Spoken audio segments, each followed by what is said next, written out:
My son goes to one of the local schools. By coincidence, he asked if he could have a friend over, and he told me his story that he was living in London with his uncle, but when it turned out that his uncle had a studio apartment, so he was in another apartment just round the corner from him.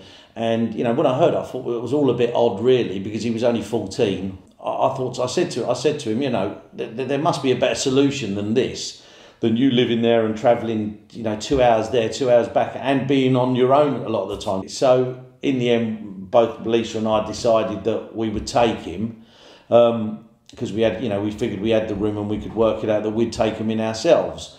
But at the time, we really didn't know that we had to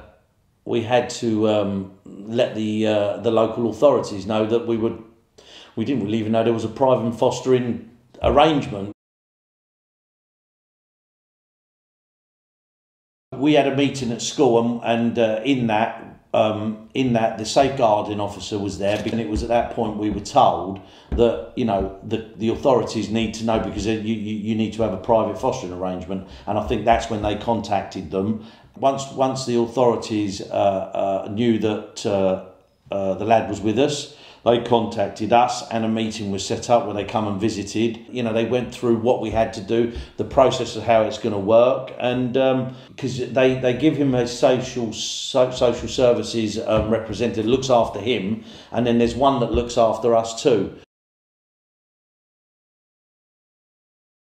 They've been really sort of welcoming, and nothing's a problem. If you have any issues, you can call them, and they respond very, very quickly. At the end of the day, they're there to do a job and make sure that we're protected as much as a child is protected.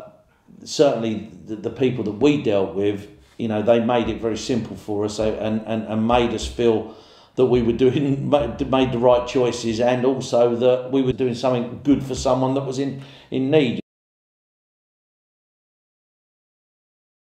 All I would say is, if you see that, if you feel that someone can fit into within your family unit, and you've got the space, it's quite rewarding to be able to do something like that for someone and help them. I don't know where he would be now if he wasn't with us, but what I do know is, he's in a safe environment.